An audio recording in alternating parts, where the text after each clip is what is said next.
back.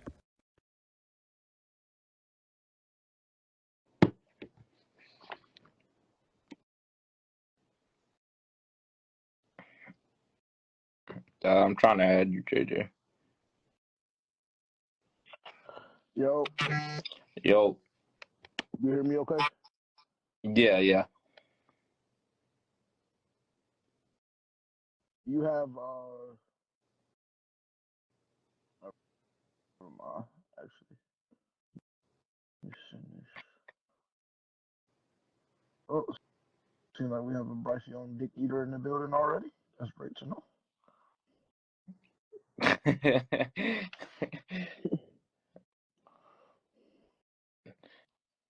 That's what you wanted, right? Yes.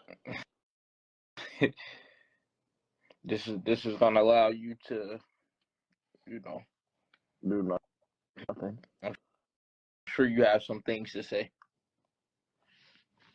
All good things. All good things. That's the first. No, not really. Mm. But it does seem that we have to have this conversation every time. Unfortunately, he plays his best game, we lose. That's a deeper, darker though. We'll talk about it. I mean, shit, it ain't deeper, darker. That's just what it is. We don't have a way to draft Marvin Harrison. I mean, he's going top 2, top 3. We have a Maybe date. not. Who? I don't know. Quarterback. Maybe somebody needs a quarterback. I don't think we get him at 33. That's for sure. So I'd agree with that. But I mean, you're not getting him anywhere past 5. Yeah, I don't know. all the mock drafts, he's projected to go top 3. Yeah. So I mean, I think he's out of the question. But it's a couple other guys. LSU do, Washington do. Yeah. So just to give y'all a quick rundown, actually, let's go ahead and get Tavian up. What's There up? we go. What's going on, fellas? Yeah, Carla, how are you? Merry Christmas. Merry Christmas. Merry Christmas.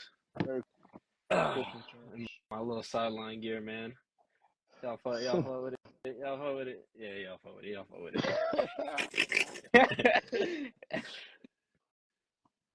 So first and foremost, man, I just we wanted to come on here. Obviously we had Christmas yesterday. Actually, I won't even say everybody. My schedule is not conducive with the schedule for the podcast this week, so we decided that we were just going to go live via Instagram, and this live will continue to be on the Instagram page at the conclusion of it as well. So it won't be going anywhere. We're also probably going to try and get somebody to screen record or try and take this live, download it, and then upload it onto YouTube. So we're gonna try and make it accessible through YouTube as well. But that'll be something that I gotta figure out. But yeah. So all of that being said, we're gonna run it kind of like a live podcast. We'll go through the stuff that we usually go through on the podcast.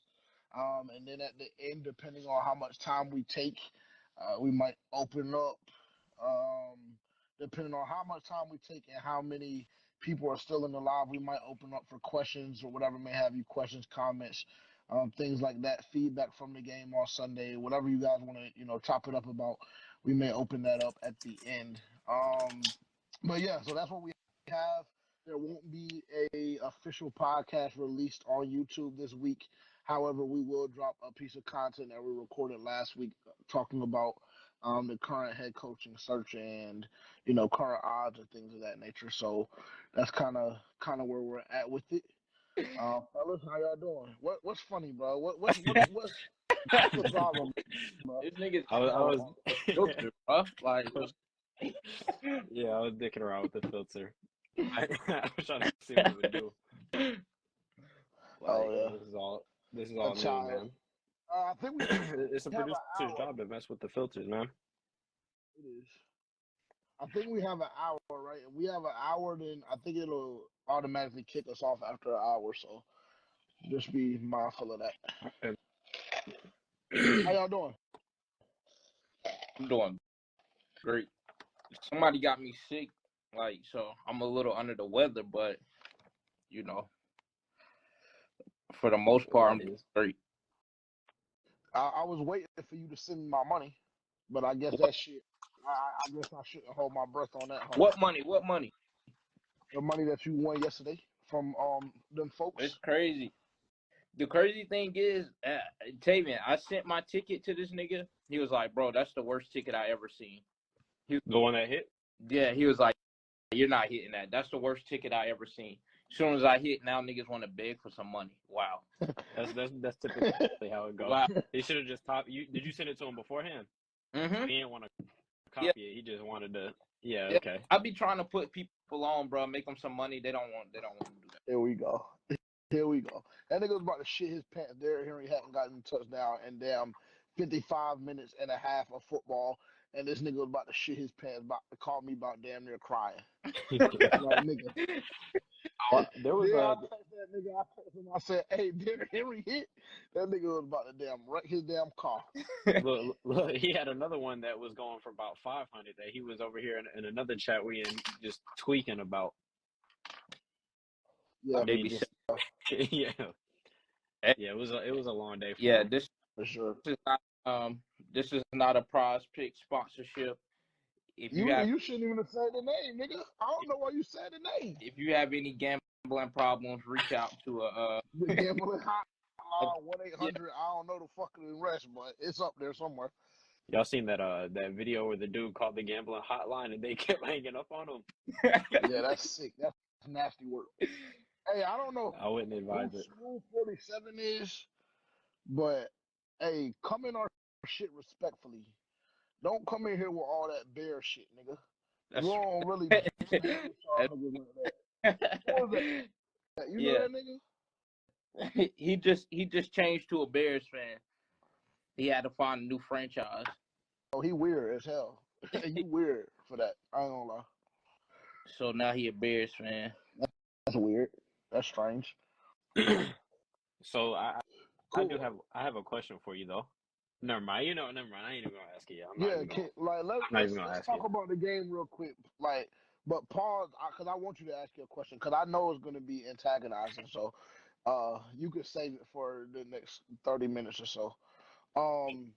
And of course, I was waiting for Shamik to get in here and just start DEing. I was waiting for it, and I'll open everything up, and then Tavian, I don't know if you watched the game or not. Terrence, I would assume you did. But I'll open up and then I'll let you guys, give y'all's comments and everything. First and foremost, by far, Bryce Young's best performance in his career. Struggled in the first half, missed a couple of easy throws that I felt like should have been completions. I think that if he would have hit on a couple of the throws in the first half, that he could have easily went for between 360 to 375 yards. However, though he missed those first couple of passes in the first half, the second half, I mean, he just lit shit up. Very, very impressed by his performance. This was the first time I think that I saw the Bryce Young that was at Alabama for one, and the Bryce Young that I, was promised that I was going to get. So that was very, very refreshing to see. I felt as though offensive line played phenomenal. 2 weeks in a row. Obviously, last week we couldn't get much going just because of the conditions, in my opinion. However, this week, to see this offense that has been subpar, and really that's just putting it, kindly, to see an offense that has had the inability to move the football, the inability to put up points, and, the inability to gather multiple possessions and drives, to see that kind of offense put up 30 points, very, very refreshing. Just in full transparency, for me personally, I felt, like we got on the live after the Falcons game, and I was talking shit to niggas because, everybody was smiling and doing this and that, doing this and that. To me, I felt a lot better about the loss that we suffered against Green Bay than I did the win against Atlanta. Now that can be, you can take that however you want to take it. That we're out of the playoffs, whatever. A loss is a loss, a win is a win. But to me, it just felt a lot better. That's just me personally. On the defensive side of the ball, we talked about last week on the podcast. We talked about how we had a top three defense in yards allowed and this and that, this and that. We got J.C. Horn back. He looks, he's been looking solid for the past month or so. Um, and unfortunately, what we saw on Sunday was the defense inability to make a big time play in a big time moment. We had that game won. Um, you know, we had multiple opportunities defensively to stop the Green Bay Packers from doing what they wanted to do. But Aaron, we just allowed Aaron Jones to completely cock us the whole game. Really, really disappointed. I mean, there's really no other way to say it to me. Really disappointed in the defensive performance. Again, Brian Burns completely MIA. Three tackles, no TFLs, no PBUs, nothing at all. Three tackles. The narrative continues to grow that the Carolina Panthers cannot sign this guy to the amount of money that we believe on FPFO he's asking for. So, that's another thing. Frankie Louvu still, ended up leading the team in tackles again. Derek Brown was getting a lot of different looks from an offensive line standpoint. You can tell that teams are having to adjust in game plan for Derek Brown, which opens up the opportunity for a guy like Thurman, who has, over the past couple of weeks, been one of my favorite players to watch defensively, giving him opportunities to make big time plays. So there was a lot of positives to take out of the game against Green Bay. Obviously, we dropped to 2-13. That's less than ideal for sure, specifically when you don't own the rights to your first round pick. However, a lot of positives, things that I've seen that we can easily build off of. I don't feel as though this game has changed the way I felt about the season as a whole by any stretch of the imagination. I'm still ready for this shit to be over. However, it was very, very refreshing to see our quarterback perform the way he did. Why? Here you go. Here Why? you go. Why? I think Bryce played like you said. The first half he missed a few easy throws that could have put him in a could have gave us a few more points than we had, but ultimately I think the defense really sold him this game. Like, Yep. and I wouldn't even go as far as the inability to stop big plays. I just think it was the inability to stop the run in general. And then just looking at the comments here, yeah, Shaq Thompson plays a big part in that. He is a run-stopping linebacker, and I think we missed him a little more than what I expected. I wasn't never a huge fan of Shaq, especially towards the back end of his career. But, I mean, I think that's a guy that we miss a lot. And the defense really couldn't stop the run. Aaron Jones hasn't been the same Aaron Jones for a while now. And then all of a sudden, this is his bounce back game, and he goes for like a $130, probably more than that. I'm not even sure. 127. 127. Yeah, and you just can't let that happen. You simply can't let that happen. We haven't been a team all one just comes in and runs the ball on us like that. And so to allow a run, no disrespect to Aaron Jones, but I would expect that from some other running backs that we played throughout the year, not Aaron Jones. And so defense completely let the offense down. First time that we seen, this is the game everybody wanted to see from Bryce Young. This is the game that all the doubters and the people who were quote unquote hating or quote unquote called him a bust, said this, said that. This is the game they wanted to see. Unfortunately, it didn't play to a win.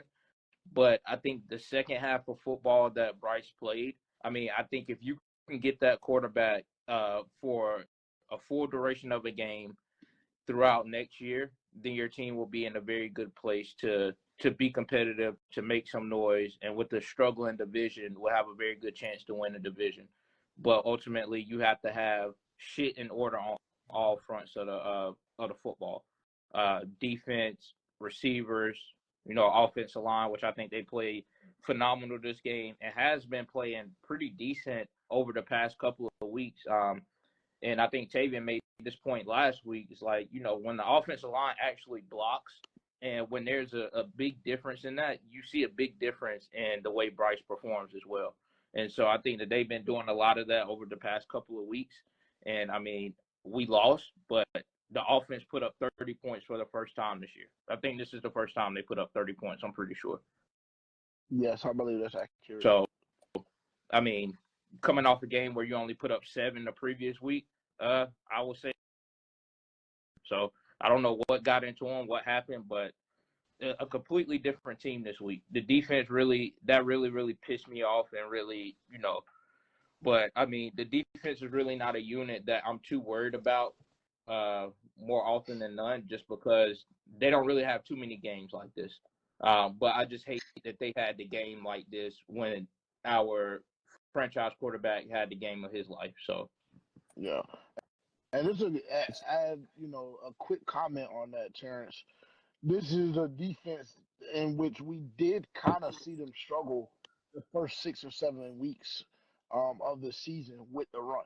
Like, I don't know if you remember, but there was a point in the season, it may have been like week 5 or 6, where we had allowed over 100 yards rushing in every single game. So that to me was kind of discouraging, seeing that step back when you're playing, like you said, a guy like Aaron Jones who suffered through injuries the whole season, who has not looked like himself by any stretch of the imagination, and really a subpar offensive line, just to be quite frank. And that to me was very discouraging as it pertains to the offense. I'll just be 100% honest. Yeah, well, and then also that defense that we seen at the beginning of the year was banged up. We had a lot of injuries. This is like these games towards the back end of the season is the games where a lot of guys start to come back. JC, Jeremy Chin, guys like that, Yetur, so Marquise Haynes. Like this is one of the most healthy. This is the healthiest our unit has been all year. So to have the full unit and for them to still perform like to this level was very, very discouraging. So yeah, I mean it was just a bit of a regression back to the mean, and I think Aaron Jones had been dealing with injuries, or he has been dealing with injuries all season. He's kind of been in and out of the lineup. Anybody who has him in fantasy can relate, and this was just kind of he was getting healthy. I think the Packers are not yet eliminated, but it's pretty damn close. So this was definitely a must win for them. But I do think it was extremely encouraging to see what you saw from Bryce. Like, I think one of the things that I've kind of been hitting at all season is just the fact that at this point, what you're looking for is improvement. What you're looking for is improvement, and what you're looking for is growth. And like, you want to see who's going to quit on this team and who's going to continue to try to go out there and make plays. And I feel like what you saw from Bryce was a positive moving forward. Like, you finally see him look like that number 1 overall pick. And also just the simple fact that he's still standing, like we talked about last week. The fact that he's still standing, still playing, like one of the only rookie quarterbacks remaining doing that, and then goes out and has his best game of the year. What did he throw for 312 yards, which was JJ's mark for a good quarterback to make it a good first round pick. He hit that 300 mark, 2 touchdowns, no interceptions. I don't really have the pass coverage stats up in front of me, but it's kind of incredible what can happen when you have somebody other than Adam Thielen going out and making plays for you for the first time in God knows how long. Like, we had a DJ Chark signing consistently, not just for one fucking play, but multiple times over the course of the game. And I kind of feel like that's what you're looking for. That's what you have been missing. And also there was Tommy Tremble. Tommy Tremble made a few big catches. He had one really early in the game for 30, 40 yards. Yeah. Like one of the first couple drives. So, I mean, yeah, when you help out your rookie quarterback, he can kind of look a lot better than he has. Yeah. I see a comment, should we keep DJ Chark? This is the problem I have with DJ Chark. And he had a phenomenal game, but this is the problem I have with him. He's too fucking inconsistent. And, I mean, if he's not injured, then it's just like he's not getting open and he's not really serving any purpose if he's not getting open. He does make those big time catches every now and again, the pretty catches, the ones that make ESPN, but I mean, I want to see my young quarterback have someone that is reliable, and Adam Thielen can't be that only reliable guy. So, I mean, I think if we have the opportunity to go and get someone else, and we have to part ways with DJ Chark, unfortunately, that might be something we have to do. Yeah, for me, as it pertains to DJ Chark, I don't know if we can do that, because I believe that. Well, I guess there's two sides of the coin here. The first being DJ Chark came into Carolina on a prove it deal. We gave him a 1 year deal, didn't really give him a crazy amount of money. And so, I don't know, should DJ Chark, well, he will have the opportunity to test the waters in free agency. I don't know if the Carolina Panthers are going to be willing to match whatever he gets. That's going to be the main question and problem, because again, this is a prove it year for a relatively young wide receiver. Now we know that the NFL, your shelf life just isn't that great. What is DJ Chark like? This is year 4 or 5 for him. So he's looking. I believe he would be looking to get paid. And I believe it's year 5, because he had. I mean, at some point he had to be on a rookie deal, so he had to have like 3 or 4 years already under his belt if we were able to get him on a 1 year deal. Yeah, Um. he got 2018. Okay, got you. Cool. So yeah, we're looking at year 5, heading into year 6. I really just don't know if there are many teams that are willing to give DJ Chark a multi-year deal. And just in full transparency, I I don't don't think know he's if, worth it. yeah, I was about to say, for one, I don't know if he's worth it, and for two, I don't know what his price point would be. So that's kind of a loaded question for me, in my opinion, and especially when you add to that this is the first game of the season. We're 16 weeks in. This is the first game that we've seen DJ Chark perform at all. Like we've seen flashes.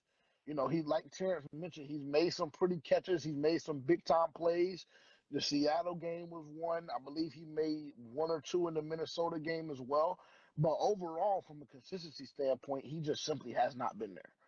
Yeah, So, you damn near can't take the risk of, bringing in a weapon once again that wasn't good enough to be that security blanket, if you want to classify him as that, for your rookie quarterback. And then I think that his relationship with Bryce will play a part in that as well.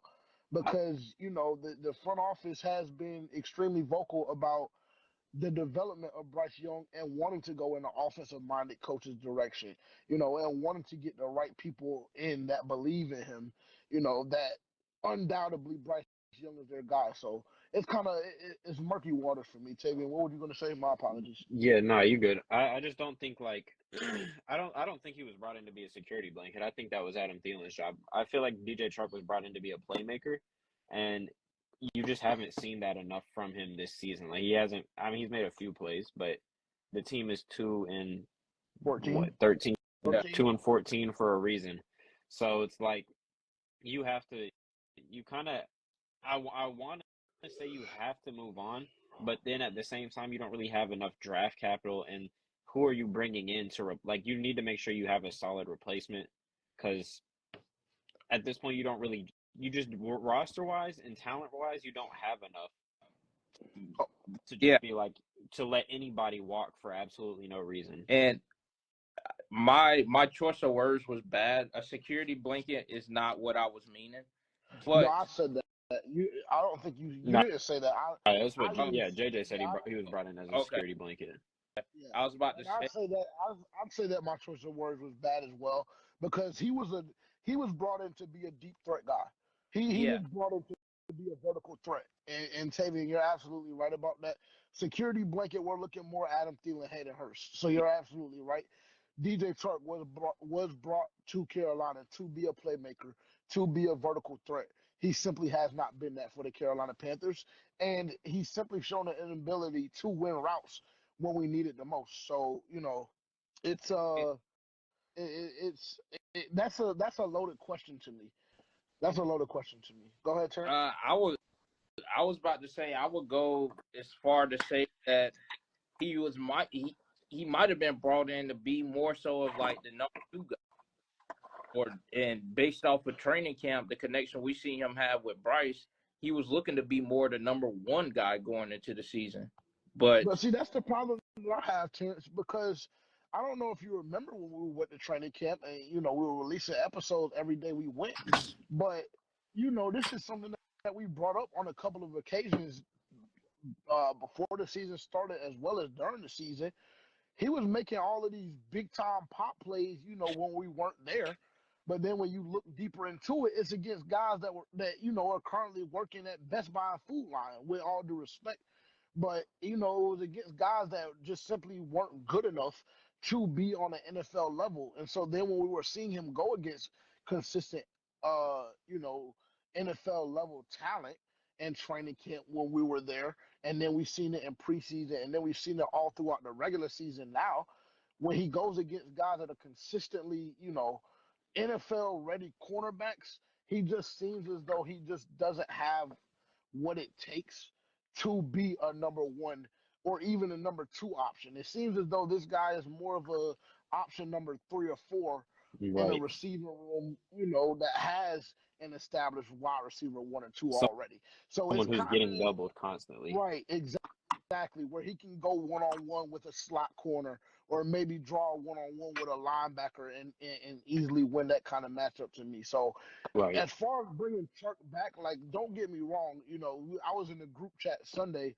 hyped up because this was, like the first time that we've seen DJ Chark be what we brought him here to be for Bryce Young, and that was great to see because he made a couple of big time catches. Yeah. What was his stat line? I believe 6 for 98 and 2 touchdowns. That's huge. yeah, That's huge when you have an option like that for your rookie quarterback. And then you saw him, with the toe drag swag on the sideline. I believe our second to last possession of the game. You see him with the big time touchdown, the last offensive possession of the game. You see the execution just all the way down the stretch. So, it was great to see. But in all actuality, if we had been seeing that all season, then the question would automatically be answered. Yes, you absolutely bring this guy back because he's proven to be a reliable asset to Bryce Young. Right. But up until this point, that just simply has not been the yeah, case. because if I'm a GM or a coach and I know I'm in rebuild mode, this can't be the first game that I see you actually produce.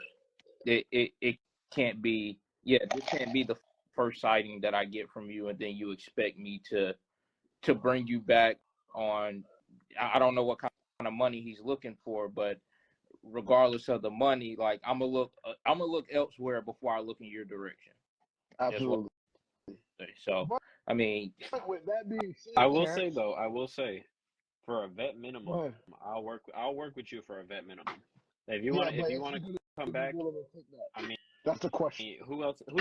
Because I mean, I'm gonna pull up his stats here real quick on this season Okay. because I know this was by far his best game. Yeah, yeah, but I don't even know if he has 500 yards on the yeah, season. Like, that's not even on no funny shit. But we're 14, 15 games into the season. I don't even know if he has 500 yards. he has He just eclipsed 500. Wait, what? Oh, I'm sorry. No, he doesn't. He doesn't have 500 yards. He's currently at 461. Yeah. yeah See, that he didn't has do it, So, though. and that was about 300 yards. yeah. I don't think he's put enough on paper for any other teams to necessarily jump out the window for him. Like, so I mean, a vet minimum could be something that he might be looking for, or he has to Might be Well, settle let what me for. you ask you guys got to a accept question.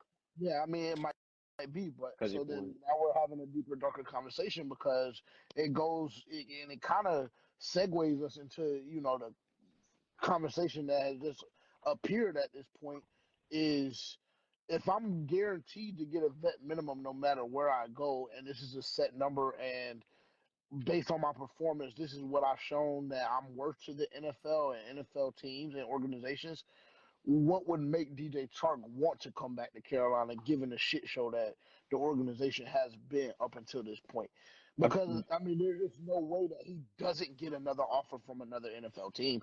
That just doesn't happen. Well, I was gonna say, I feel like the only thing that brings him back is pretty much like his market. Like if there's a worse situation for him to go into, which I don't think there are many, if that's the only opportunity he has, and I feel like that's what brings him back because his market isn't going to be big just based off the fact that he's 4 seasons removed now from his 1,000-yard season. And even his 1,000-yard season was only 1,008. Yeah. So it's not like he was 1,200, 300, nothing crazy. Like it was 1,000. You barely made 1,000. Yeah. I was about to say, in all transparency, Buddy was on his way out. If we want to be real, when it comes to receivers and the receivers that we've seen develop over the past few years, he hasn't died. So I feel like if he landed with us, then I mean, Buddy is kind of on his way out. So he doesn't really have much to choose from. Especially Yeah. with the way young receivers are coming into the league nowadays and just absolutely showing out. Like, why would we want you who can't really stay healthy? I mean, he stayed healthy for the most part of this year, but traditionally throughout your career, you haven't been able to play a full season outside of one. You played 15 games, and you're what, five years in the league now, 6 years in the league now, and you're not really a 1,000-yard receiver. Nothing, you're not. There's no value that you're really bringing. You're not a game changer. You're not a playmaker consistently. So why would I go get you when I can just go in the draft elsewhere? But again, this is why I say with Carolina's situation, this might be a match made because Carolina doesn't have draft capital. DJ Chark, you don't have many suitors. So come on back, try again, and then maybe you can get another contract. Like maybe we can work on a bigger contract the following offseason, but you haven't earned it. You haven't earned it, and we don't have enough. So Yeah. And I mean, on top of that, I think another piece of the equation as it pertains to DJ Chark is who the Carolina Panthers are able to get their hands on in the interim. Because if you can get a T. Higgins, to sign a contract, a long term deal, let's just say hypothetically a 4 or 5 year deal with us, then I mean I really don't see the need for a guy like DJ Chark when you still have a rookie wide receiver in Jonathan Mingo, who I don't believe his stats are too far off of DJ Chark's. That's number one. Number two, you have a guy, like Adam Thielen still in the clip. And I know that we've been extremely vocal about us believing that Adam Thielen will be moved this offseason, but we don't have to move him. I mean, he has signed a 3 year deal, and really, all transparency, he doesn't have to go anywhere if we don't want to let him go anywhere. So I think that a big part in if you see DJ Chark return to the Carolina Panthers is who we're able to bring in through the draft and through free agency as well. Because I believe that there will be a huge push for T. Higgins this year. And if the Carolina Panthers are serious about winning, then you have no choice but to make a push for that guy. And on top of that, this free agent class is coming up 2024.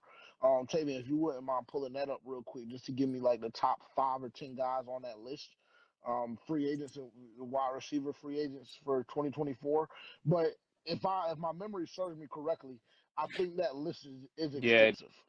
it is. Shamik, is Brandon Ayuk a free agent? Is he supposed? I believe Ayuk is a free agent, if I'm not mistaken. So what direction would you go in? T. Higgins or a Brandon Ayuk, or who would you push more for? Ooh, that's tough, bro. That's tough because their situations to me are a lot more similar you know than not, in my opinion. You have one guy that's just more, he gets schemed up a lot better, and you have one guy that has a better quarterback. However, they weren't the, hands down number one option coming into the season, in my opinion. Obviously, we know T. Higgins damn sure wasn't with Jamar Chase, and then he was struggling last year.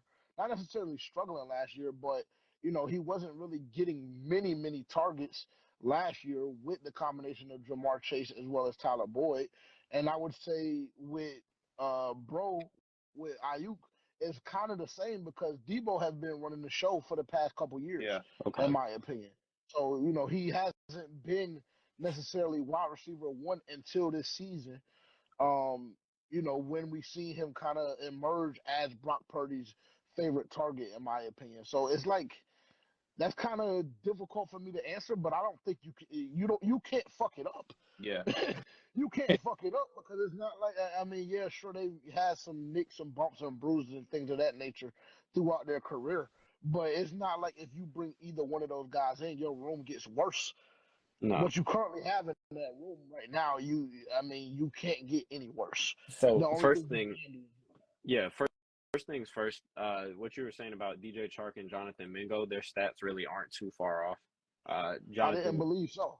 yeah, Jonathan Mingo's at 418, and DJ Chark's at 461. DJ Chark has 32 receptions. Jonathan Mingo has 41.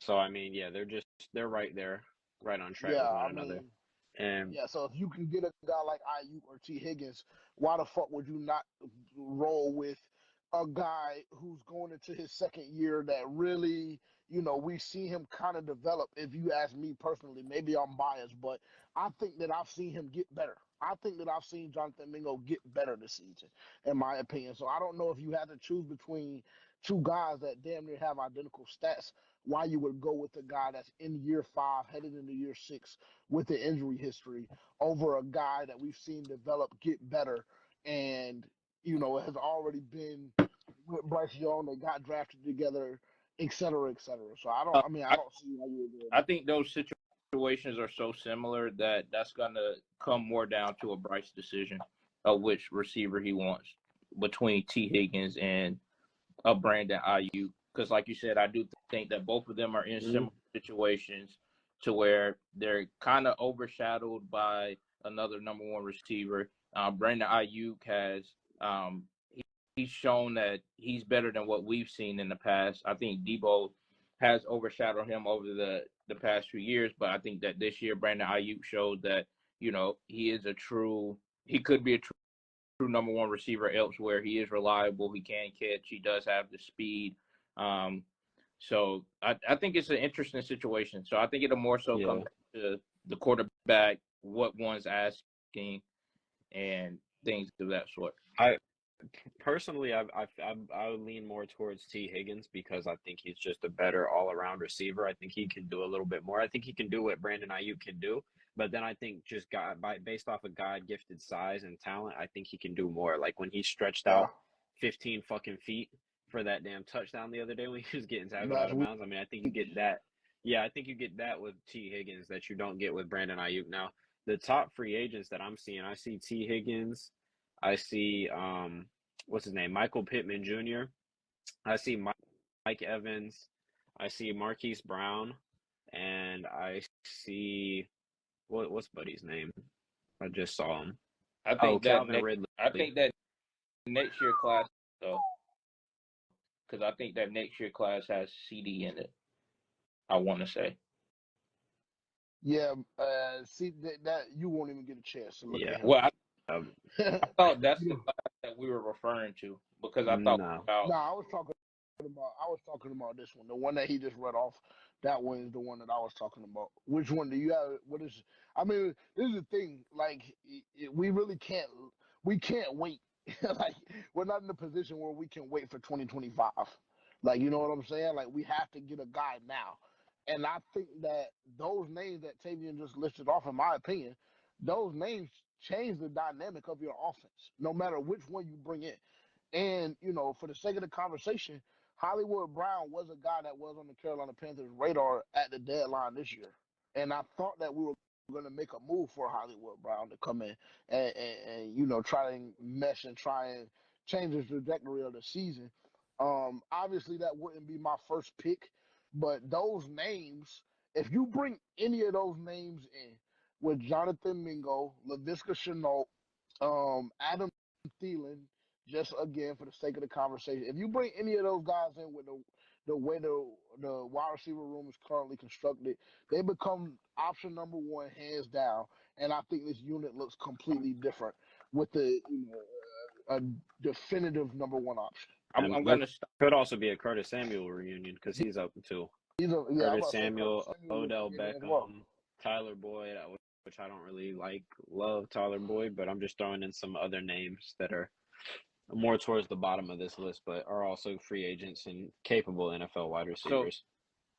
JJ, I want to go back to the Laviska Shenault situation because I think, and I know Dylan will enjoy this. So I think lately we've been seeing Amir Marset kind of take.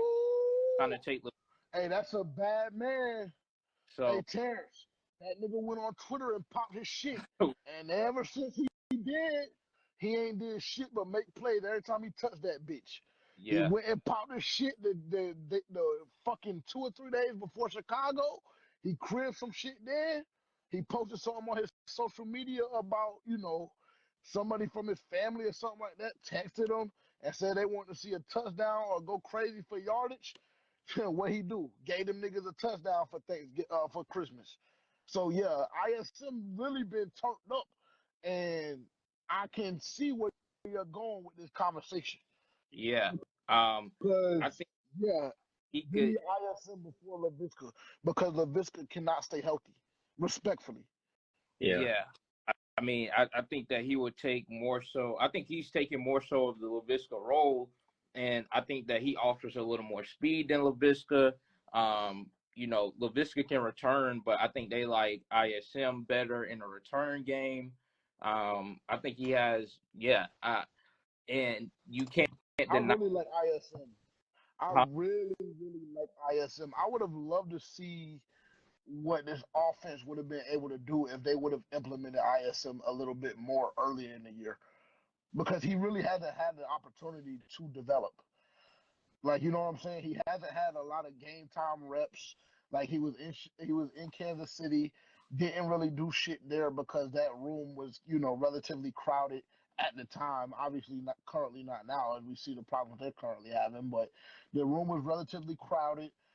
I guess he didn't, make the most of his opportunity when he was there. He comes here again. The room is relatively crowded with guys that we know more than him.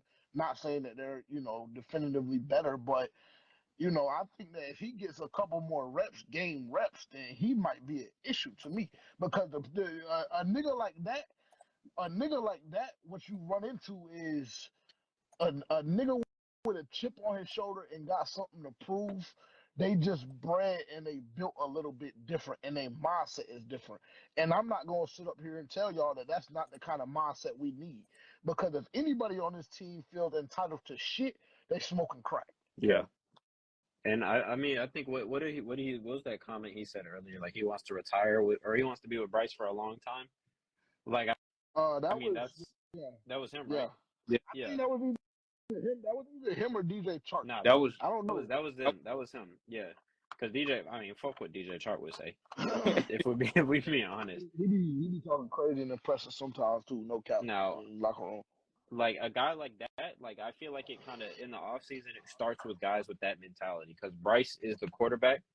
Bryce is the only nigga on this team outside of Derek Brown, in my opinion, with a guaranteed job is Bryce Young. But Because you leverage the whole future against getting this guy. So you have no choice but to try to do everything in your power to make it work. Otherwise, a lot more things need to go. Like a lot more things need to happen. So like it starts with guys like that with this type of mentality. Like, yeah, Bryce Young is that guy. He's our leader, and this is who I want to rally behind. And you kind yeah, of yeah, got to get that throughout the locker room because you know Bryce Young might not demand that like he might not demand that out of his guys just yet, but it starts somewhere. Like you have to start with someone.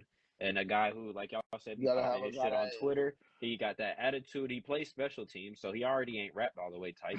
Yeah, you know, very true. you got it starts there. That's what you got. We see. I mean, think about the best players that we've seen for the Carolina Panthers, where they started and where where they are now. We everybody here, Frankie Louvu was on special teams for a long time, making a lot of plays, and that eventually translated to being one of the best linebackers in the NFL. Sam Franklin, I know he gets kind of done dirty in that secondary sometimes, but he's made a lot of plays over the course of this season and has proven to be one of those tone setter guys. Also started on special teams, and now you got another one in ISM Yeah. getting his start on special teams, being that spark, and you see what he brought to the offense this past weekend. So Hell, you can go all the way back to Steve Smith. Steve Smith started as a punt returner for the Carolina Panthers.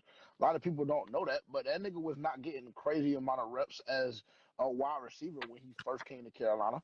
He got that bitch turned up when he was returning punts. So, like, yeah, we might need to give a guy like ISM an opportunity because even with the little, the fucking end arounds that they be running with him and everything like that, that shit just provides a different dynamic to your offense that we haven't seen this season.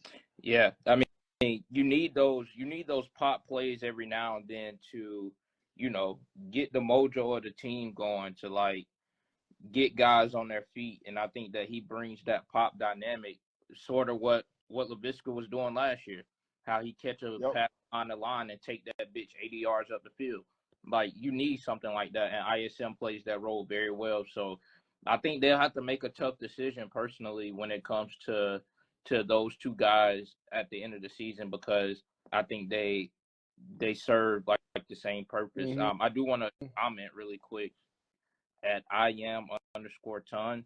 I see you said talking about the offensive line, and you said still have potential with Zavala and Icky has been a dog. Excuse me? I don't see that comment. My comments ain't loading up. It's a good thing I ain't seen Yeah, that shit. because Yeah, I haven't seen that either Icky because that's is outrageous. the dog way shit. Yeah, I was about to say that's the only dog he been. Icky has regressed this season, Sound like a Wolfpack fan. that his spot shouldn't even be solidified going into the offseason. In his mind, he should be thinking I'm cut after what the fuck I've seen this year. Either So cut or my job is in jeopardy because they might be bringing in a young nigga that might be ready to take my shit. and niggas like that is what fucks up like the process going into the off season because when we take you that high and then after a year or two we have to go back in to try to rebuild your spot to try to get guys that's going to come in and replace you, that fucks up a lot of stuff and people don't want to address it, but it's something that needs to be talked about with him and Chandler Zavala because that shit is embarrassing as fuck. Yeah, so Well, you he's our want me? Can I make a comment real quick? yeah. I would just like. I mean, I don't know if y'all remember this conversation, but this was. I mean, this is a conversation. Shit, we might have had this in the preseason, but Tavian said something that was, it was kind of like it kind of gave you a cause for pause because Tavian was talking about how when Frank Wright came into the Colts organization, one of the main things they had going for them was their offensive line. But then when he took over play calling, that shit became subpar. Same thing with the Carolina Panthers. Our offensive line, yes, we lost, one piece, and or not K Mays. Austin Corbett has been out damn near the whole season. I get that. However, there's no way a unit looks as terrible as it looked up until this point in the season. But I will say, since Frank Reich has been fired, this offensive line has looked significantly better. So Mm-hmm. it's just one of those things where the nigga might have a point with Icky, though we've been on his top the whole season. And though I'm not gonna lie, he got a lot of work to gain my trust back. Yeah, me too. But that could definitely be a reason why we see him look the way he has looked is based on scheme. Yeah. Because Bradley Bozeman has looked significantly worse than he did last year as And well. But that's that's I was about to say also Bradley a Bozeman's schematic also thing. regressed. Yes, that's also a schematic thing because when you have a guy that's not the craziest athlete, but will run through your fucking face mask in a downhill run scheme, and you still decide that you want to try and pull him like he's Jason Kelsey, that shit is not conducive with his play style and who he is as a player and who he's established himself to be in his league. So from a schematical standpoint, that may be, I mean, that may have to be a conversation that we have to have because there was a lot of analysts and experts saying that Ikem Ekwonu would be an all-pro left tackle this season. Well, There were a lot of people And that made that projection. the only pushback that I have for that is I think what rubs me the wrong way. A lot of the plays or a lot of the games where we seen Icky look like bullshit. It wasn't a lot that came from a schematical standpoint. Some of those he was just getting his shit put in the fucking dirt. Like some of those were just you're just getting fucking beat because that guy in front of you, he just seems to look like he works a lot harder than you. He's a lot better than you, even when he shouldn't be, because it was a nigga who we played against that had 4 fucking fingers that was just fucking doing what he wanted to eat. So it's shit like that where it's like it doesn't even become a schematical standpoint. It's just this guy is just lining up in front of you and saying, I'm better than you, and I'm going to show you why I'm better than you, so I'm about to put your shit in the dirt. And Yeah, that's what pisses but me off. but I will say, like again, like going back to that comment, like what originally drove me to the point of making that comment about Frank Wright in the offseason was I saw a guy like Quentin Nelson go from being an all pro and damn near the best left guard in the fucking league to being a jag, as Steve Smith would say. Like he looked Yeah. very pedestrian last season under Frank Wright, and it was just like I was like, what the hell? Like I remember there was a time when I was like, oh my god, like I would love to get my hands on Quentin Nelson, and then I watched him play last year, and I was like, I don't know what the fuck happened to him, but like he just didn't look right, but this year you can see what Indianapolis is doing and see them starting to round back into form. And guess who's leading that charge? Quentin Nelson. And guess who's no longer there? Frank Wright. So it's just like, hopefully Yeah. hopefully that was the issue with Icky. Now it has been times when Icky has just gotten like straight up abused from the word go, and that's what you can't have happen. Like schematically, if you're in the wrong position, what would do? That's one thing. But when you're just getting beat off the word go, like you said, I mean, that's when you really have an issue. And that's Yeah. when you really have to do some soul searching in the off season. Because like as if I'm the Carolina Panthers GM, again, we leveraged our whole future on Bryce Young. I'm not having somebody who I can't trust blocking his On his backside. blind Yeah, side. like that's On his just not blind happening. side. That just can't. It's just simply not going to work, and it's not going to go. But that's why, though I've slandered Bryce Young this whole season, but that's why I've always maintained the stance from day one that is a tough nigga, bro. Because the moves off the line when Bryce says hike is pathetic and embarrassing. However, Icky has looked solid. He's looked solid the past 2 or 3 weeks since Chris Tabor has taken over. So that's the only I just wanted to add and give context there because Tavian, that was a very unique perspective that I didn't think about, when you said it. But that is one of those things that has kind of stuck with me throughout, the whole process and everything like that. Because it could potentially be a valid point because there's case studies. You just said Quentin Nelson is a prime example of that. So I guess we just have to see. But to take that a step further, that's why it is extremely, extremely important, in my opinion, that Dave Tepper and whoever the new GM is, or if he decides to bring in a president of football operations, whatever may have you, it's very, very important that we get this next coach right. Because if you don't, you run the risk once again of wasting another year of Bryce Young's career, another year of his development, another year of his confidence and his psyche, another year of his mechanics. What we do this off season, priority number one, and I'll go ahead and start throwing the priorities out there like we did last year.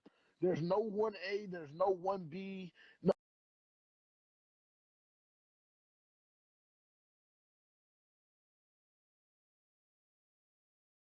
it's just simply priority one. This offseason is making sure you bring in the right guy to lead this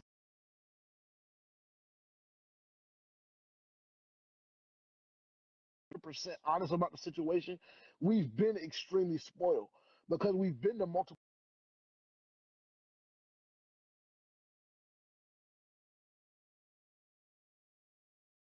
Super Bowls. Given this organization was established in 95.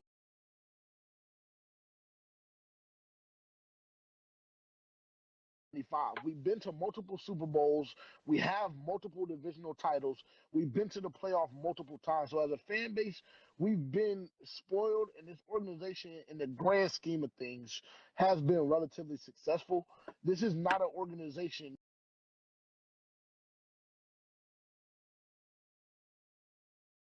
nor a city where we can sustain this type season repeatedly. Like you get like maybe one and a half get out of jail free cards, but then after that, and you're starting to look at year 6, 7, 8 of a process that Dave Tepper took over that just has been nothing short of embarrassing and pathetic, we have to have a conversation. Like, that's just a fact. I think that Dave Tepper likes to have a pissing contest, so that's never going to happen. But it all circles Yeah. to hitting on the coach in the offseason. Well, But yeah, I just want I think even above that, above bringing in the right guy, is making sure there's a certain guy that's out of the building, and that's got to be Scott Fitter. oh boy, Scott. Yeah, it's got to be Scott because like why Scott should like the day that the Panthers play their last game, Scott Fitterer should be fired at 7 a.m. the following Monday. Like there's no Scott reason Fitter for Scott should have Fitterer. been fired with the same time that Frank Reich He was fired. he should have been, but since he's not, they're clearly going to let him play the rest of the season. Okay, cool. So you're fired the first day of the off season because that's when it starts. I don't even know why he's And playing the season out, because what input can you give us right now? Because you're not giving us any input going into the off season. So what are you doing here? yeah, But continue. and and also I just want to say like I feel like we do need to give a little bit of credit to Tabor, and not in that he's going to be the head coach. Like Facts. that's not what I'm saying at all. But in the fact that he took on this absolute like dog shit situation and has still managed to somehow put out a serviceable product. I think since he's taken over, the games have at least been competitive, and you've seen a little bit. You've seen steady improvement from the players, and you've seen just you just see him a little bit of life breathed into this team for at least the duration of the season. So, I just feel like he deserves just a little bit of credit and hope, I wish him all the best of luck on his future endeavors. It just won't be in Carolina.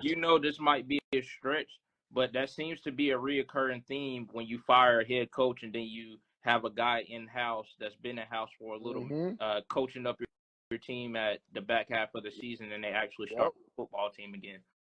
Same thing. And just to add to that, Terrence, Chris Tabor, ironically enough, is a Matt Rule guy. A lot of people don't know that. Chris Tabor is a Matt Rule guy. He's been here since Matt Rule was here. Now, I mean, obviously, Matt Rule was, just got fired this past offseason.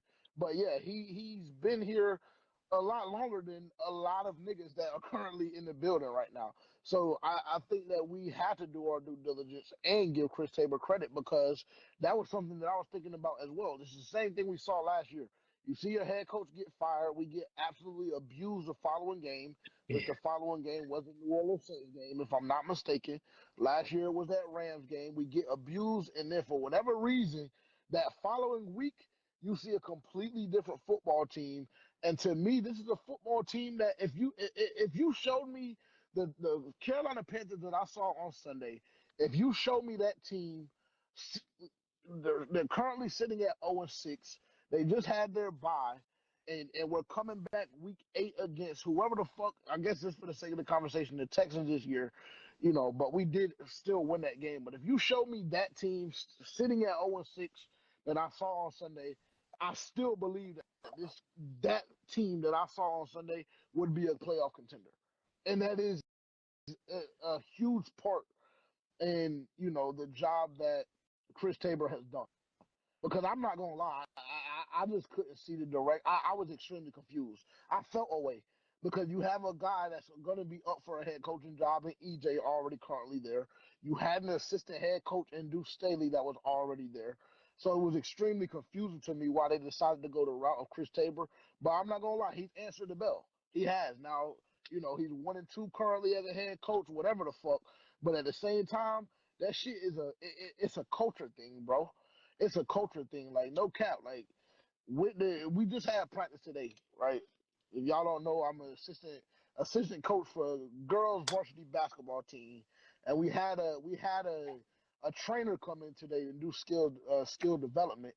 And one of the things he was saying was, you have to have players that are willing to buy in on every single rep on what you're trying to accomplish and what you're trying to do, because that's when a winning culture begins to be established. In the past 2 years, we've seen two guys now. Steve Wilkes, in my opinion, was a lot more deserving of a head coaching job than Chris Tabor is. Yeah. However, the past 2 years, we've seen two guys be able to kind of rally the troops and kind of get the team going in the right direction. So, it's very, very important that we don't fuck this next head coach up. And I know that everybody, I would say, based on what I'm seeing personally, about 90 to 95% of the fan base is completely sold on Ben Johnson. If you, I seen a comment asking who we prefer to be the head coach. To me, it's hands down. I want Jim Harbaugh. I don't give a fuck what Dave Tepper has to do to bring that guy in specifically, but I think Jim Harbaugh solves a lot of your problems and gets his organization headed in the right direction. But if it's Ben Johnson and that's and that's just completely what Dave Tepper and Nicole Tepper are sold on, and that's the decision, cool. I have no problem. Just make sure that fuck nigga knows what he's doing and he's ready to put niggas to work. Because I can't keep doing this shit. I can't keep looking at a team that I feel like talent level specifically within the division matches up or is better than two or three of the teams in our division, and we're sitting at 2-12, 2-13, eliminated a month and a half before the season even starts. I just simply can't. I can't deal with that shit. Yeah. It can't keep And did y'all see, side note, random tangent, how the fuck did Matt Rule get the number one quarterback Yeah, prospect? I don't because his family went there, but that Okay. other than that, I don't think he got him. I was Honestly, about to say, I saw that the other day, and I was he like, does, though, bro. I Like, that's think what he does, bro. He's a fucking salesman. He goes to these kids' houses, does everything short of sucking their dick, sucking their mama's feet and shit. Like, I mean, that's what he does, bro. That shit doesn't surprise me, but I mean, fuck that guy. Fuck that guy. yeah, I just, And I agree with you. Matt Rule is a great college guy.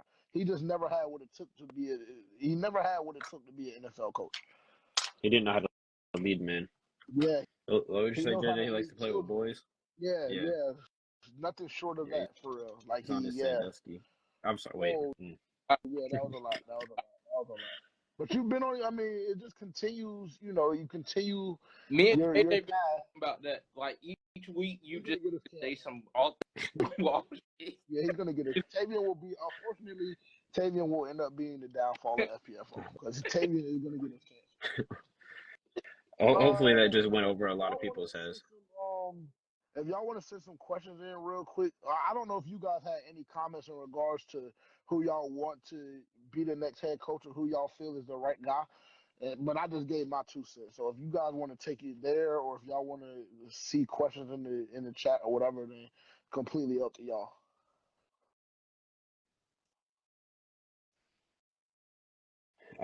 I mean, I feel like we kind of already touched on who the next head coach would be. Well, like last week a little bit on the episode, and it seems to be everybody's pointing to Ben Johnson. So, and I don't necessarily think that's a bad decision. I think he seems to be a pretty good.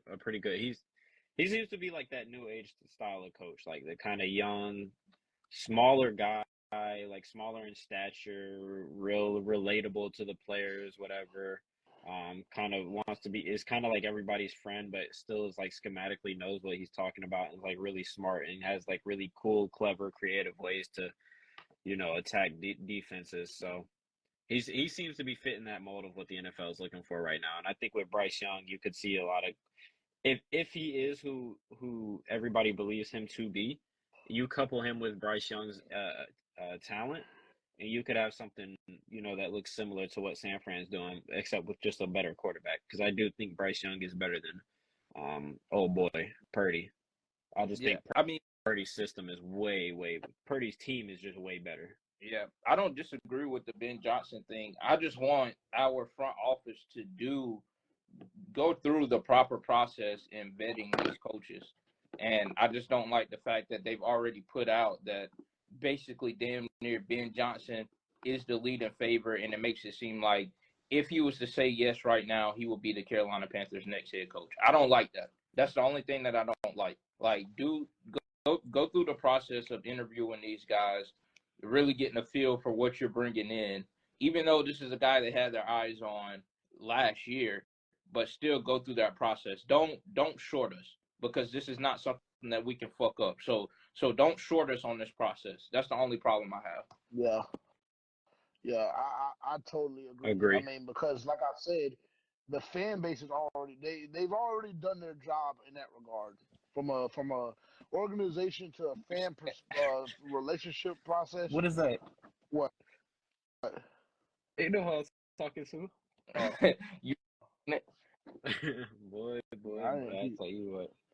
Because he was trying to be slick about it. Don't worry. Oh, he got I a seen it. vape. I just didn't want it clouding my camera Yeah, view. yeah. Oh, he got a vape. Wow, Mm-mm, cool. mm-mm. But yeah, I mean, it's very interesting. Bloody said when we get a new head coach, either is probably gone, which sucks. But a head coach should be allowed to build his own coaching staff. Uh, I mean, listen, bro. I would damn near if I'm Dave Tepper and EJ doesn't get a head coaching job and he decides that he's going to stay in Carolina. If I'm Dave Tepper, I'm telling Ben Johnson, Jim Harbaugh, whoever the fuck comes in here, you can't touch that guy.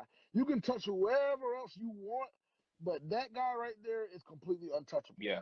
Because if you fuck up, I'm not gonna dick around like I did this go round. If you fuck up, he has to be able to step right in, and we're just gonna give him a long-term deal, and we'll let the cards fall where they may. But I mean, I think a coach should be have that complete jurisdiction of building their own staff. But there are some guys, in my opinion, that embody the direction in which you want to take your organization if you're looking from an owner's Can I, perspective.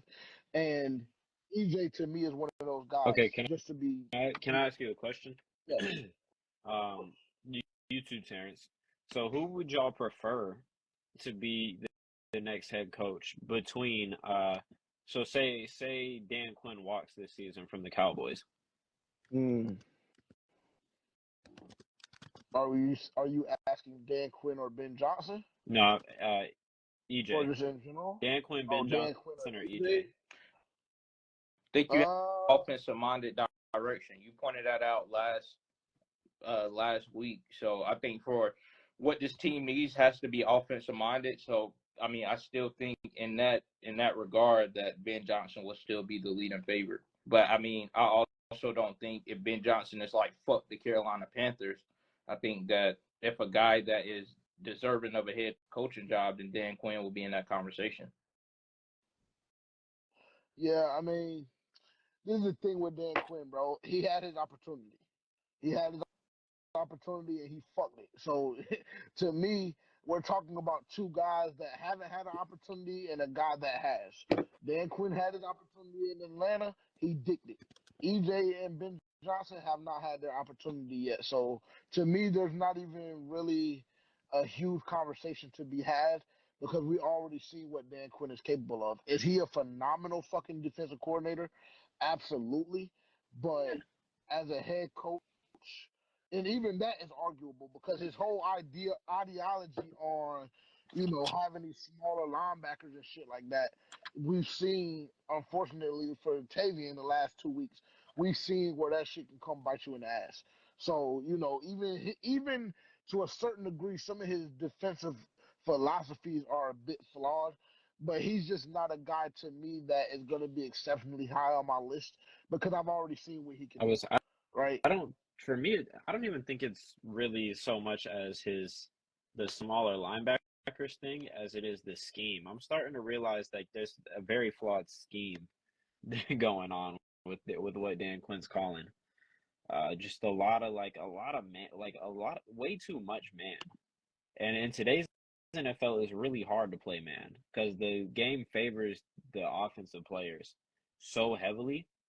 Like Yeah. you can't really lean on man coverage for everything that you want to do, and I feel like he kind of does that too much. And I feel like Yeah, that's how the y'all got. better defenses that you That's see, how y'all got Dick I'm Sunday. about to say I feel like the better defenses that you see, even watching like Baltimore the other night, like there was a lot of blitzes, like there was a lot of like hidden blitzes, exotic blitzes. Like I feel like the the more pressure you can generate, like instead of lining up four and saying go, like the more pressure you can generate, I feel like you see higher levels of success. And I would love to find the stats for like which teams blitz the most in the league. But every time you see a big play, it's off a blitz. Yeah, I'll also say, I mean, man would look a lot better when you had Trayvon Diggs instead of Deron Bland as well. That's true. Yeah, Now, very true. what do y'all think about this question down here about Cam Newton wanting to be the team president? But before we go there, I got another question that is gonna actually no, that's fine. Fuck it. We'll go to this next question. Next. I mean, this is the thing, bro. Niggas is not gonna like this response, but I don't give a fuck. Everybody, if you know me, you know how I feel about Cam Newton. I think that Cam Newton's pitch to Dave Tepper is, I mean, is very, very uh, self-explanatory with what he says that he's able to do. I think Cam Newton sells tickets. I think Cam Newton knows football, and I think Cam Newton is a winner. Like, and when I say winner, a lot of people get that misconstrued because when the average mind, I guess, thinks winner, they're saying, okay, do you have championship pedigree? Do you have this and that, this and that? No, to me, as an athlete, when we're talking about winners, you being a winner is a mentality thing. You being a winner is a mentality thing. To me, Cam Newton is a winner. And I don't see why you don't bring in Cam Newton on a 2 or 3 year deal if you decide to go president of football operations. I don't see why you don't bring a guy like that in because I mean we know that he's going to be in touch with the players. We know he's not going to pull punches because we just seen the controversial shit that he just said about damn near half the quote unquote top quarterbacks in the league. You know, so it's not like he's going to pull punches. I think Cam Newton is very, very serious about winning. I think Cam Newton sells tickets for you still to this day. Doesn't have to be in a uniform. And I mean, it would be hard for me to find a reason why Cam Newton shouldn't be the president of football operations if Dave Tepper decided to create a position like that. Yeah, I would agree. I was just gonna ask, what did that entail, like being the team president? But I mean, if he's giving input on players we should go get, or even if he's just there for motivational purposes, overseeing the practices, he knows what it takes to get to a Super Bowl at least. Uh, he knows what it takes to win an MVP. He knows what it takes to have a team go 15-1 with, I would say, subpar receivers, and I think that he will be a great development tool for Bryce as well. So Yeah, I mean, I don't really see a negative aspect of it to me. yeah, The negative, I guess you could say the negative aspect of it is it will create a fucking media circus. But transparently, once you get through the first week or two of that shit, and we Yeah, actually have to fucking start operating as a football organization again, I mean, I don't really see too many negative outcomes because it's not like he's going to do any worse than anybody else that's doing whatever the fuck he would be doing. He can't do any worse than Dave, Nicole, Scott, Dan. He can't do worse than none of them. So, yeah. I mean, shit, The bar is the very low bar right now. is in hell. The bar is in hell. So, I mean, I don't see why you don't bring an established winner in. He's won on every single level of football, with the exception of, winning a Super Bowl in the NFL. He won an NFC championship. He won at Blink. He won at Auburn. He won a fucking state championship when he was in Georgia, multiple. So, I mean, he's a fucking winner and he knows what it takes to win. So, I That mean, comment just touched Terrence a little bit. what, the NFC championship shit? Nah, the he's done everything but win a Super Bowl. Oh, yeah. I mean, he's not everybody. I mean, that shit. That's just unfortunately, but you can say that about a lot of niggas that have played in the yeah, NFL. There's a lot of greats. There's a lot of greats that haven't won a Super Bowl. but A lot. I needed him to win that Super Bowl for us, and my life would be. I'll be honest. I mean, yeah, me too. Me too. I still have PTSD about it. I still, I still have dreams about it sometimes. Hmm. But I mean, what the fuck can you do? What can you do? Go You win. know, go win one. And who better to set the fucking tone than the greatest player that this franchise has ever seen in Cam Newton? No fucking body. Arguably. Okay, I was cool. about to say that's I know arguable. you're gonna say Luke. I know you're gonna say Luke. Cool. But I don't think Luke wants anything to do with the shit. I think Luke is I was gonna perfectly say fine Steve. with whatever he's doing. Nah, I mean, Cam Newton won an MVP, bro. Like Luke Kuechly won niggas don't, Player of the niggas Year. don't like, niggas don't like acknowledging that. But Cam Newton did win an MVP. He's I mean, if we're just talking about impact, and we're talking about cultural impact, Cam Newton has what it takes, and he's the greatest Panther of all time. Now we're talking about football. We're talking about ideologies and philosophies on X, Y. Then yeah, you can have a conversation. But if we're talking about a nigga that's gonna sell tickets and a nigga that knows what it takes to win, Cam Newton is very very high on that list, if not at the top, based on the fact that he has an MVP and he took niggas that work at fucking Aldi and fucking Ollie's to a fucking Super Bowl, throwing for over 3,500 yards. I mean, that's fair. And Or it's you know, job to this day. I don't even know how them niggas were in the league, but cool. I mean, yeah, exactly. So, I mean, I don't see the negative impact of bringing Cam Newton on, and I think that, like I said, bro, I think that nigga sells tickets, bro. Like I really do. Like I think that this nigga, like Cam Newton, to me is in that box like Conor McGregor, bro. You either have that or you don't. Like them niggas have something that you either love them or you hate them. But either way, every single fucking Sunday, you're gonna tune in. Or every time I decide to fight, you're gonna tune in because you either want to see me laying flat on my fucking dick, or you want to see me with my hand raised at the end of the fight. So, That's the side you went with. Yeah, yes, absolutely, absolutely. Some people you either have that or you don't. And to me, Cam Newton has that. And so, you know, Cam Newton knows what it means to be a Carolina Panther. Dave Tepper is still trying. This is the problem, and I'm not gonna go on a crazy rant. I'm not. I swear to God. But this is the problem with You're already what. there. Go ahead. Yeah, I know. No, I'm sorry. But this is the problem with what we have going on right now. I just mentioned about an hour ago about the success that this franchise has already had right now. Obviously, the ultimate prize is to win a Super Bowl. But there's multiple teams that can't even say that they've been to a Super Bowl, let alone competed in two of them, right? So when you already have a culture established from the past 24 to 25 years, then it's hard for a random nigga that admittedly has no knowledge on football nor what it takes to be a football owner or football personnel at all. It's hard when this nigga is trying to establish a culture because he doesn't know what it takes to win at this level, nor does he know football well enough to establish a conducive culture towards winning football. So it's just like, Cam Newton would change all of that shit. Because if you bring me in as the president of football operations, what you're gonna do is you're gonna sit your old bald ass in your fucking office.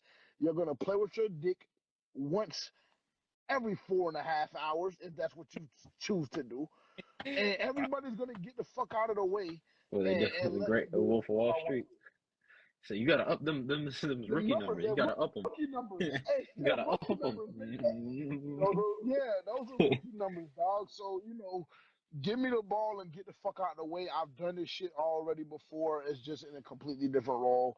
I don't see why it changes anything. Well, I don't. what do you have to say about Shamit's comment? That's not where we need to be focused. I don't think that's like a dire need of where we need to be focused, but I think if you want something to change in the long run, which I think Dave Tepper stands in the way of that, then you absolutely need to bring in a guy who is going to be head of football operations. It can't be Dave and Nicole Tepper.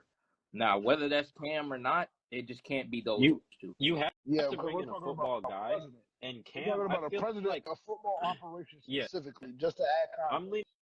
leaning more towards the JJ because you have a guy. Even just listening to Cam's podcast, like Cam knows what the fuck he's talking about. Like obviously, I didn't like the whole his comp because he talked about my quarterback, so I didn't fuck with that. But at the same time, I Was couldn't he wrong? necessarily. I was about to say I couldn't say that the nigga wasn't right because that's kind of what he is. Those all those guys that he talked about, that's exactly what they are. Like there's a difference between a game changer, and you see the difference. You saw it last night when San Fran and Baltimore played. A Yeah. game changer goes out there and really fucks up your like. There was plenty of plays where San Fran had everybody covered up and Lamar just 30 yards. Like that's a Slight game shit. changer. Josh Allen, game changer. Like Patrick Mahomes, game changer.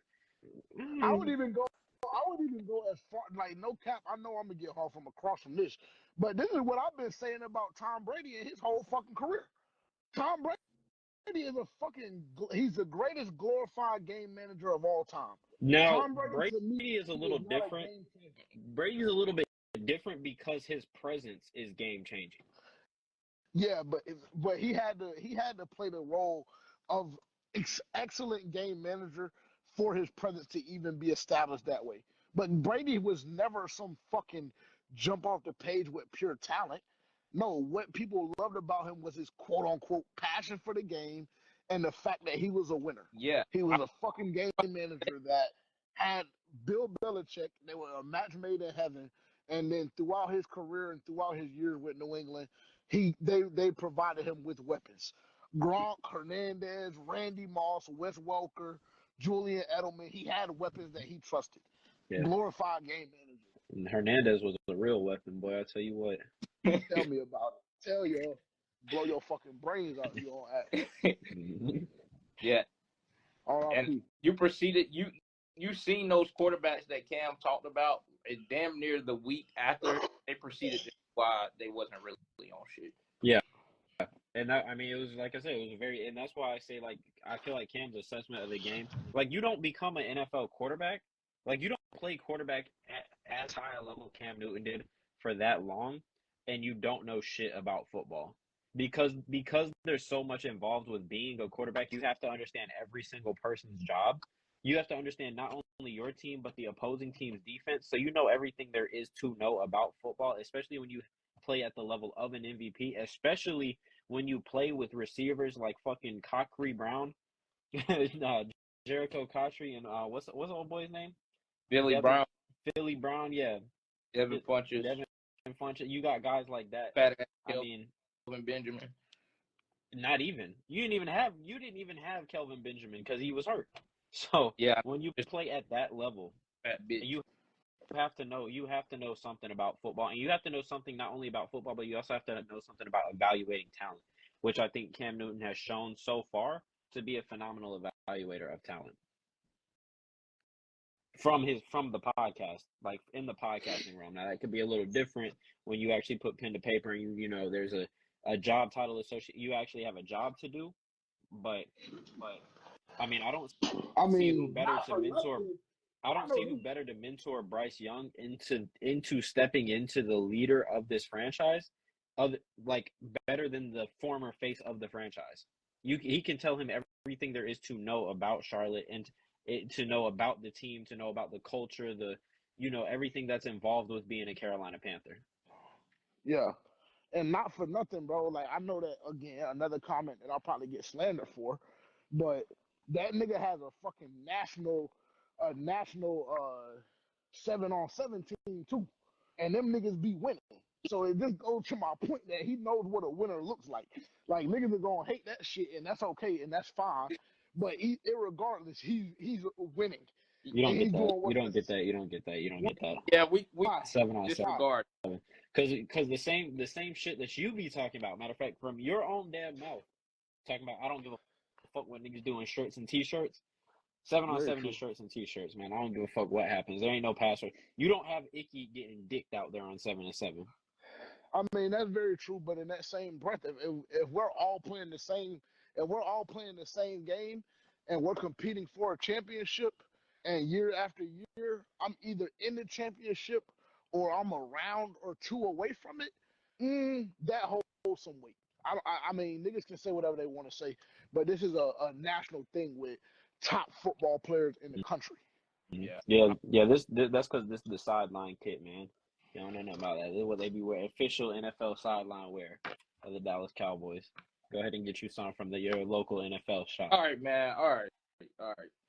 Yeah, that's enough, nigga. That's enough of that. I had a comment that I seen earlier. Hold on.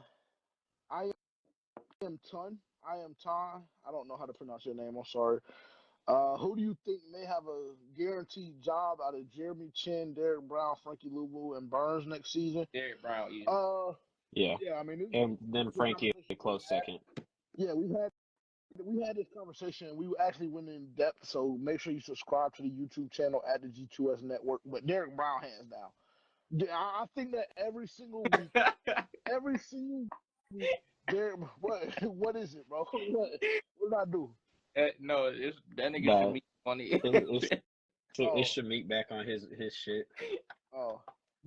Yeah, I mean, every week that Derek Brown and Brian Burns line up next to each other, and Brian Burns doesn't perform, but Derek Brown does, he takes $1 million off of Brian Burns' plate, and he doesn't even fucking know it. Yeah, Every single week. and I think it's just Derek Brown is about to become one of the highest paid defensive tackles in the NFL this and offseason. it's fucking embarrassing when you have Brian Burns constantly in position to make a play and he just doesn't. Like on that end around where they fucking threw the ball behind the line like 3 times this past weekend and Brian Burns was the only nigga in the backfield and whiffed.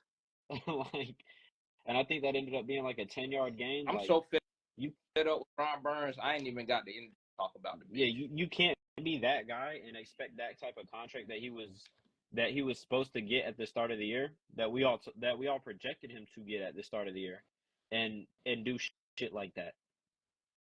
Yeah, I mean, Big if time you want players to make see, big time plays in big time moments, and Brian Burns has shown us that he's not a big time player yet. yeah, if you want to see, if you want an example on how to dick generational wealth, turn on the fucking film, download the NFL app, subscribe to NFL Plus, and watch weeks 2 through 16 of Brian Burns' 2023-2024 season, and you have a prime example on how to fuck up a generational wealth style bag.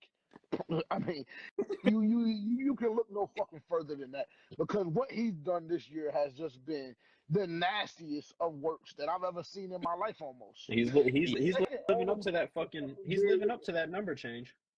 Yeah, Zero. 0. Yeah, he's Yeah. a fucking jag. He's looked like a jag this year, and I've seen the theory that EJ's defense just isn't designed for big time pass rushers to be successful. They threw Bradley Chubb out there, I believe. They threw Myles Garrett out there. Cool, nigga. That shit is great, but I'm just not under that belief. I think that this is simply a lack of effort and a lack of ability to be the Matter guy. of we To be can the put that to rest. guy. What year was EJ coaching fucking Myles Garrett? I'm not sure, to I be mean, Because I honest. was irregardless, their numbers are going to look better than what Brian Burns is. Yeah, I was about to say, yeah, because I guarantee you, Myles Garrett's worst season, I think the season when he tore his fucking ACL was better than Brian Burns this whole year. Damn near ain't even got to bring that up because I already know. Yeah. I already fucking know what the fuck they got going on. Because, yeah, Brian Burns just ain't worth the fuck. He ain't on shit, sadly.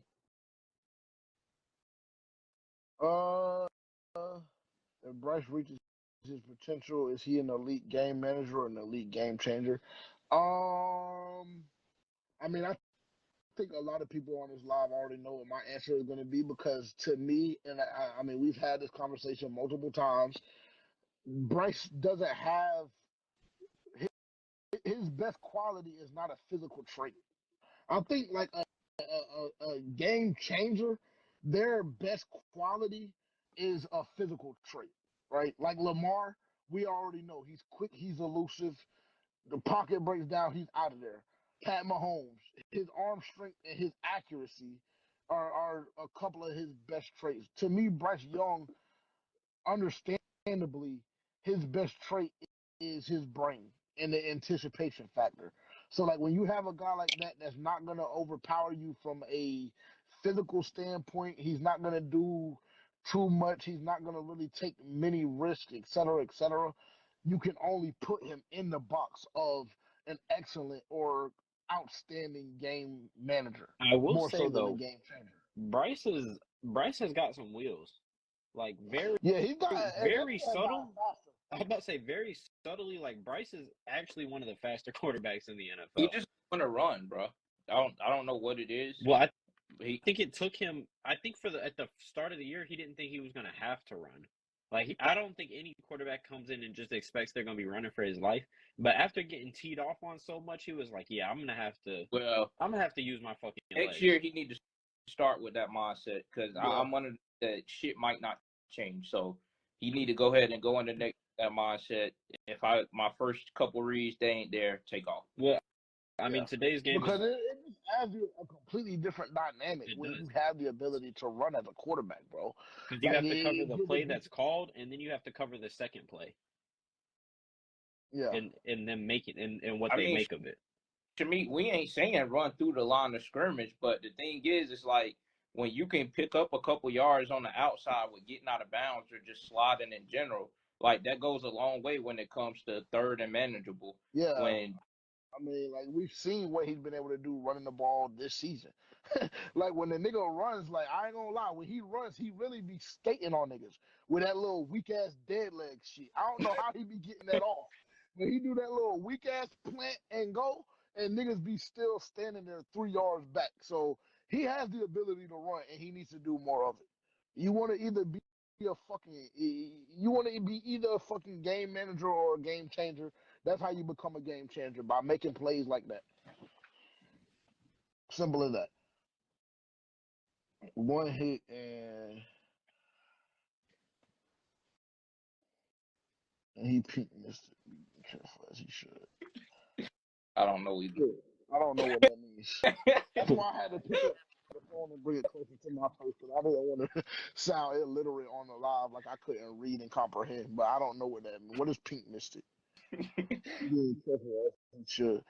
One hit and he pink mystic. What is that? What does pink mystic mean? He So you being. don't even have the lanes to run because he got Bozeman in his lap all game. I mean, yeah, that's a problem. Yeah. That's a problem, but I don't agree with that either, Shamik. The nigga had the lanes to run. He had the lanes to run because he's done it.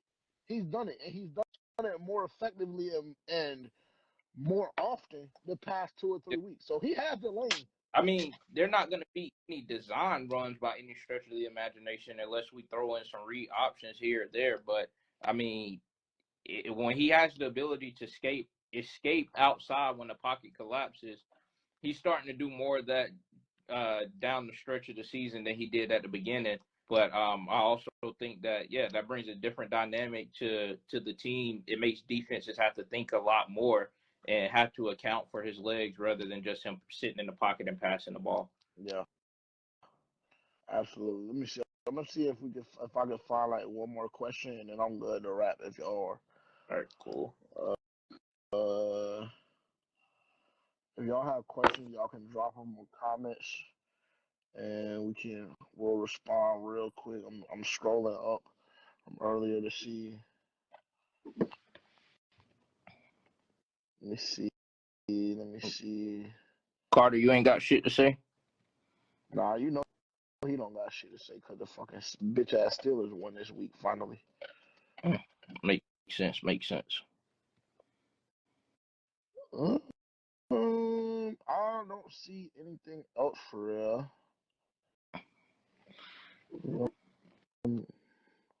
Shamik got something for us. Are the Cowboys beating the Lions in Detroit in the playoffs?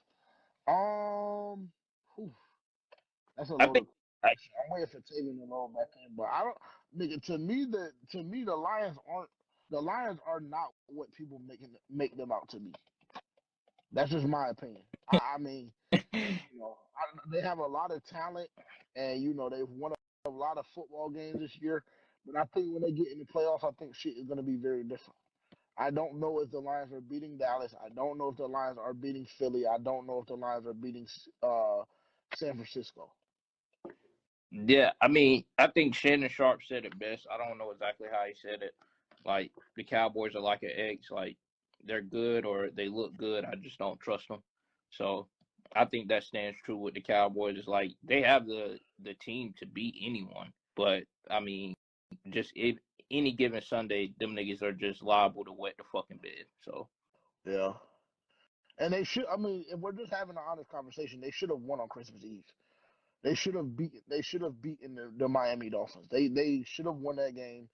There were like 2 or 3 plays that changed the whole dynamic. Obviously, niggas want to have a conversation about the refs. That's fine. I'm just gonna look at the game that I was presented, and what I know is they fumbled the ball at the beginning of the game on the inch-yard line. They also had another opportunity to score, I believe, in the third quarter, in which they didn't do so. CD Lamb got absolutely like legitimately, not on no funny shit and not in an insensitive way, but damn near sexually assaulted by another grown man pulling his fucking pants down that they didn't call. And unfortunately, their defense just simply didn't have what it took, did not have what it took in that moment to be successful. But I mean, a lot of niggas don't trust Dallas, and that's cool, that's fine. But I think they're one of the best teams in the NFC. I think that they're about. I think that they're better than Philly, in my opinion, and I think that they're better than any other team in the NFC, with the exception of the 49ers. I really do. So I mean, Um, that's just my 2 we cents. have this last question here, and then we can wrap. Do you think? Do you guys think we are contending for our division next year? Considering how ass our division is, I think there's a possibility. A low possibility, but it can happen. I think when you're in the NFC South, you have the possibility, or you have a great chance to contend each year. As far as it's been over these past couple of years. Now I know we have a lot of work to do in the off season, coaching wise, couple personnel issues, player changes, and things like that. But I mean, I don't really see us being as bad as we were this year. And then even at a certain point, after going 0-6, like statistically, you had a chance to still win your division. So I think if the division doesn't get any better, if it stays like it is, if Mike Evans so happens to leave Tampa Bay, I mean, then I think that, this shit is going to open wide open. It's going to be wide open like it has been every year. So I think that there's still a possibility to win your division. I think that, it's just a lot of shit that we need to take care of in the off season. But irregardless, I still think there's a chance. I mean, I think I anytime mean, you start a new season, you have a chance to win your division. That's just a given.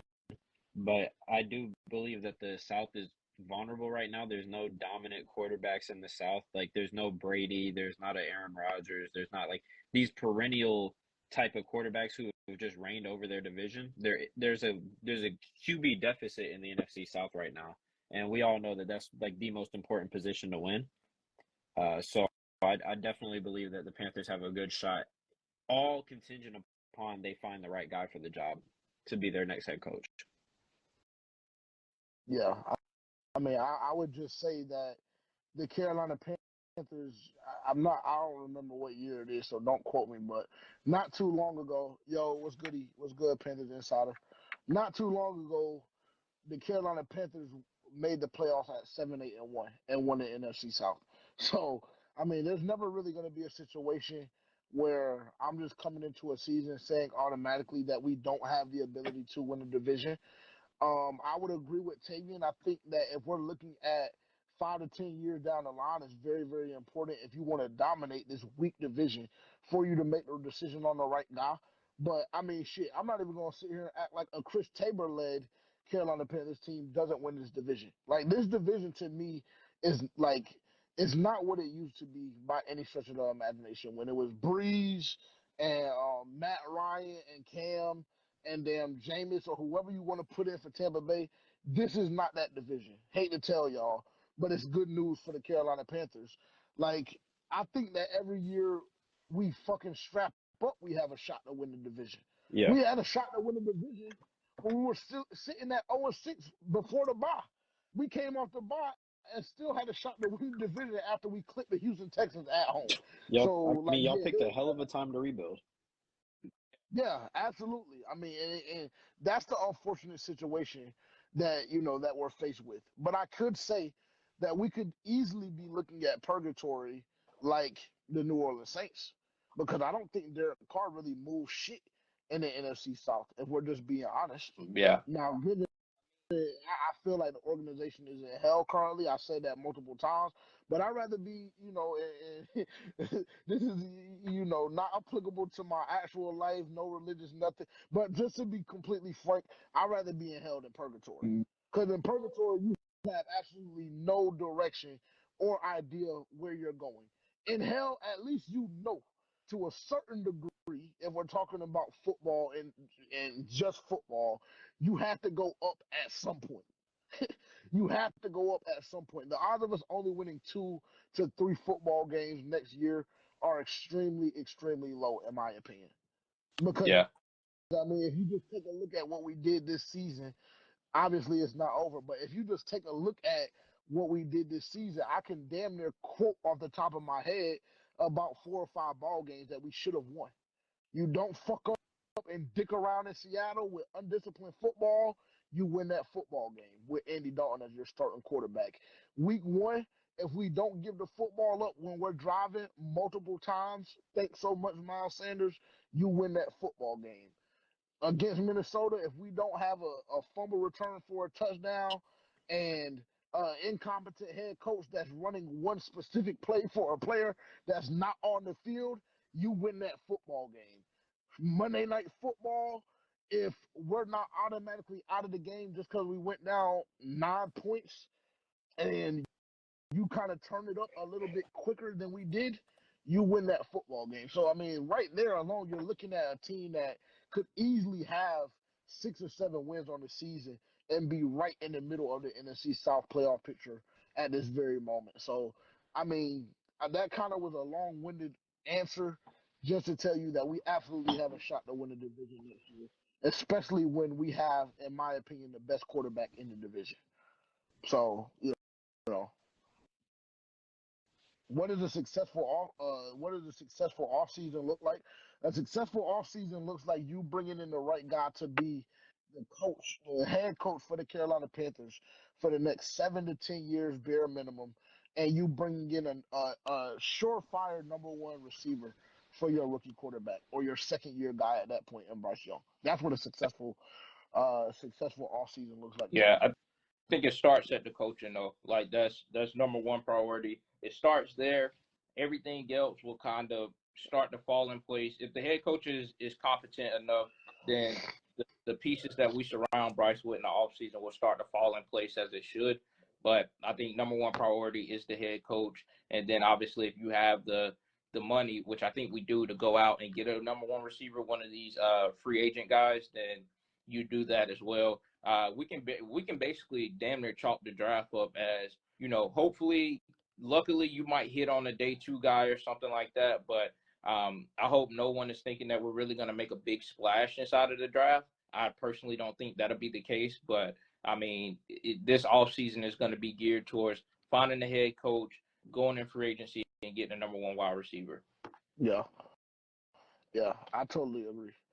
I totally agree. And I will say, however, we could still make a splash in the draft. If we I trade, still feel like if we trade somebody, we can easily get into the first round somehow, and we look at this draft a completely different way. But as things sit right now, I totally agree with everything you just said for sure. The most important thing is getting the right head coach, bro. Because we can't continue to stunt Bryce Young's growth the way we have this season. Because if And you do that shit 2 more years in a row, he might be fucked for good. I don't really think Bryce has enough skin in the game to have any say in a head coach right now. yeah, I think Yeah, no, absolutely the fuck. needs to be a guy who believes in Bryce, who was bought in on Bryce. And according to reports, that wasn't Frank Reich. So I don't think Yeah, that he necessarily have a say in it, but it does need to be a guy who believes Bryce can win football games at this level, who wants to coach Bryce. Like that has to be that's more important than Bryce having a decision at who gets bought in. yeah. From a personnel standpoint, Bryce Young has absolutely nothing to say about anything unless we're asking him, what guy do you want to throw the Yeah, football to this offseason? yeah, that's That's the only thing Bryce Young has a say in at all. He has no say in should we bring back Brian Burns or Derek Brown. He has no say in who the next GM is. No say in the head coach process. The only thing he has a say in is, okay, we're heading into 2024 with the receiver class that we talked about 30 to 45 minutes ago. What guy or 2 guys would you like to bring in to work out and for us to have a conversation with and see if we can get a deal done? That's the only thing he has a input on at all, in my yeah, opinion. I agree. Simple. Well, um, I think that's it for us. Yeah, yeah. It was Let's wrap it. last words, JJ and Tavian, but as always, we appreciate y'all for tuning in. We know this is untraditional as far as like us recording, then releasing and things like that. But I think it still brings a different dynamic, and so we appreciate everyone that was tapped in the whole time, even if you just dropped by to say what's up, et cetera, et cetera. We appreciate y'all tuning in. For sure, man, for sure. Definitely untraditional, like we said. This is kind of something that we playing like the last day or so. So like Terrence said, definitely appreciate y'all stopping in, rocking with us, especially if you stayed the whole time. Appreciate you guys for the questions. I really actually like, having those questions and kind of keeping the conversation flowing like that. So, this may be something that we do once every week or once every 2 weeks, whatever it may be next season. But we'll talk about that internally. If you don't already, make sure you follow us. Share with a friend on Instagram. Make sure to subscribe to the YouTube channel at the G2S Network. We do drop episodes weekly. We drop clips all throughout the week. So make sure you're tapped in there. TikTok as well. And yeah, just appreciate y'all being here and tuning in and keep pounding.